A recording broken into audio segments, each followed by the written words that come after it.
दोस्तों 65 लाख पेंशन धारकों को मिलेगी 1 अक्टूबर 2024 से बढ़ी हुई पेंशन। मूल वेतन का 21,000 बढ़ोतरी के बाद डीए महंगा भत्ता 53%, 18 माह एरिया का इसमें 2,18,000 रुपये पहली किस्त का ऐलान कर दिया गया। आज की अभी भी सबसे बड़ी खबर लीजिए साथियों, दिवाली से पहले इसमें हमारे देश के पीएम लियाओ आकर इसमें सरकार के सामने बताना चाहूँगा, इसमें भारत सरकार की तरफ से इसमें हमारे देश के पीएम का क्या कहना है। इसमें सरकार ने जो आज का सबसे बड़ा ऐलान कर दिया है, पेंशन धारकों का डीए महंगा भत्ता इसमें भारत सरकार द्वारा इसमें 53% डीए बढ़ोतरी के बाद कर्मचारियों की इसमें 50% पेंशन के साथ साथ इसमें 5 और 10% पेंशन धारकों की अतिरिक्त पेंशन बढ़ोतरी का इसमें 18 माह एरिया का पैसा जल्दी पेंशन धारकों के खाते में यहाँ पे जमा होने जा रहा है। साथियों इसमें अभी भी सबसे बड़ी खबर है। साथियों आगे देखिए इसमें हमारे देश के पीएम और वित्त मंत्री द्वारा इसमें क्या केंद्र सरकार की तरफ से जो प्रोत्साहन राशि मिलती है वो अब आज जो मिलती है उसको डबल करने का, 2 गुना करने का हमने फैसला लिया है। ये सब कुछ अगले महीने से ही शुरू हो जाएगा। मतलब कि 1 नवंबर को जब आपका तनख्वाह मिलेगा तो ये नया तनख्वाह आपको मिलेगा, नया पैसा मिलेगा, अधिक पैसा मिलेगा। आप जो कुछ भी कर रहे हैं, जिस परिस्थिति में कर रहे हैं, जिस कठिनाइयों के बीच कर रहे हैं, वो सचमुच में अनमोल है, काबिले दाद है। आपका, आपके परिवार का जीवन सही से चल पाए, इसके लिए कुछ सुविधाओं की घोषणा करते हुए आज मुझे प्रसन्नता हो रही है। केंद्र का जो हिस्सा है उसमें बढ़ोतरी करने का हमने निर्णय किया है। सरकार ने तय किया है। तोहफा मिलने में भी आपको दिखता नहीं है, बहुत तोहफा है। और पेट्रोल और डीजल का विषय में it is very clearly global situation being what it is, and India's funding, public funding requirement being what it is, there's always this demand that fund has to be mobilized without hurting individual taxpayers much more. But at the same time, let's also be clear, petrol and diesel are not in the GST. So we want to make sure that we don't expand on individual personal income tax so much, but where there are public transport coming in nowadays, individual spending on fuel, but particularly biofuel being promoted, this kind of a fuel is something which we wanted to address. That is why. And cash withdrawal, आप समझिए 2 करोड़ तक per account, one account से 2 crore within a year, 1 crore within a year निकालने का आवश्यकता क्या होगा? 1 crore from one account withdrawal of cash. I don't know, I don't comprehend this. But yet, if you're a taxpayer and you're filing a return, with that you can reconcile this. This is not a TDS aside from that. That will get reconciled. जो करना चाह रहे हैं आप cash के साथ वो please आप इलेक्ट्रॉनिकली ट्रांसफर करो, कुछ TDS VDS नहीं है। हम आपके ट्रांसैक्शन के खिलाफ नहीं है, कैश के खिलाफ। रुचि, Ma'am, congratulations on your maiden budget. I'm Ruchi Bhatia from ET Now. Ma'am, you have in the budget, in fact, announced a lower of 3.3% for 2020, and this while maintaining support for growth as well as income. Rating agencies are saying that this is going to be a challenging task. How are you planning to, make sure that you're able to boost growth at this point of time? Also, just to add to that, if you could help us understand how much revenue will you be able to raise through the revenue raking measures that you've undertaken? So this has been very carefully considered. The revenue side, as compared to the actuals of 18-19, which are available now, the direct taxes have been budgeted to increase only by 17.5%, as against something like 23-24% earlier. Indirect taxes are going up only by 15%. This brings realism to it. It also includes the effect of the excise duties as well as on the income tax. So these are very realistic targets in our judgment. So revenue is that. There is also an increase in the non-tax side, which is going up by we expecting better dividends. On expenditure side, it's more or less same as the interim budget, only an increase of about 2,000 crore or so. All these put together gives us a saving of about 6,000 crore as compared to the interim budget. That brings down from 3.4 to 3.3. So it's a realistic budget on both sides, on the revenue as well as on the expenditure, and this is doable. Some concern which has been expressed that outside the budget there might be a borrowing. Even there is a reduction. The fully serviced bonds, which were about 64,000 crore last year, are being brought down to about 57,000 crore. So on everywhere there is a realism, and there is nothing outside this, and therefore I think you should take them as reasonably credible. Thank you. Mukesh question. Thank you very much for coming over for this press conference soon after the budget presentation has happened in the Parliament. I take this as an opportunity to not only answer your questions but also to be able to elaborate on a lot of points which will be relevant for the discussions and the discourse which happens post the budget presentation. As I started during the presentation of the budget itself saying, this budget, which is the first one for this term of the government, is presented with a 10-year vision in mind. The 10-year vision is also a point of continuity from the interim budget, where the specifics of what we expect to achieve in 10 years is very well narrated. I recalled them. And also what is attainable as a target within 5 years, which is in short, in a concise form, we say $5 trillion economy, but that is only to indicate that within 5 years, the major steps that we are going to take towards achieving that kind of a level. So the emphasis is very clearly on overall development of the economy, where you're looking at rural initiatives, all of which will give a certain dynamic to the rural area and therefore contribute to the growth. Similarly, we looked at ways in which urban living can be bettered, and what were the ways in which we were going to spend money both in urban and rural in the name of infrastructure, in the name of building better cities, better villages, facilities, and so on. In this, in every one of the point, there is an aspect of effectively managing the challenges that we have on an environment.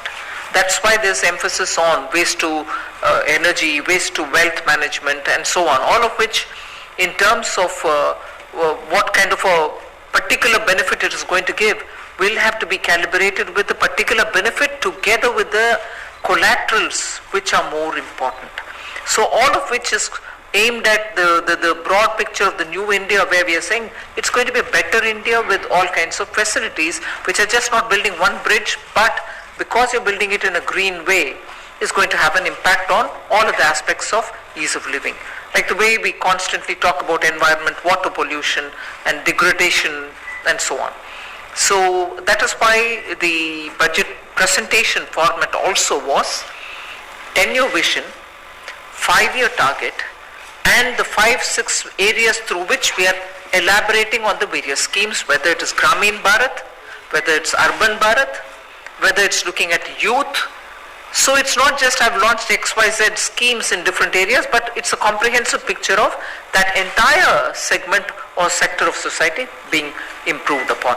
So under that, as I said, urban, rural, youth, women have all been taken up, and also special initiatives to improve the ease of living. And one broad reference was also made for the India international image through the soft power.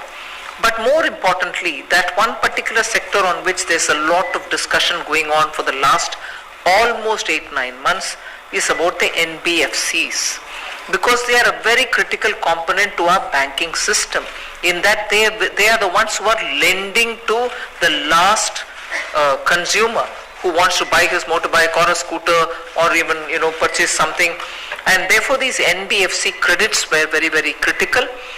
I made it a point to mention as to what the government's plan is. It's not just a one-off. It's a comprehensively well thought out approach to the crisis about which all of us were talking about, and therefore on that the approach that we have taken, and the approach which is going to make the Reserve Bank of India a regulator both for the NBFCs in general and for the housing, where already the NHB was doing or expected to do the regulation. Now that power through the finance bill which is presented now will be given off to the RBI.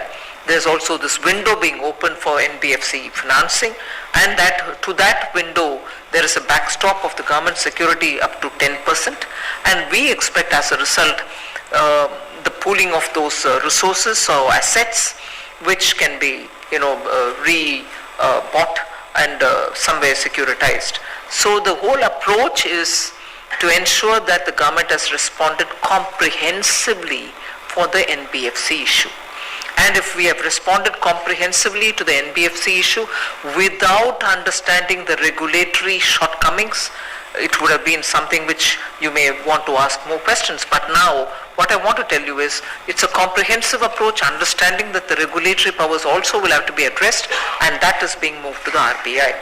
And one other big thing that I'm sure all of you all would have noticed, there is about recapitalization 70,000 crores for the banks which is being given, and because of that we expect, even if there is this debate that no, it is not a liquidity issue, banks have money, they are not passing it on, or they are passing it on higher rates, and that is not getting moved over to the citizens, that issue should now stand squarely addressed, because that fund is going to help the banks to be a bit more easy with their credit extensions. Then many other points which could otherwise get lost, I would broadly only indicate about the way in which we have decided on the government holding 51%, on the disinvestment. All the targets are realistically placed. Every target that we've given, tax collection, revenue collection, are all absolutely reasonable limits. There's no exaggeration of tasks of the assignment. So I would think there's emphasis on green, affordable,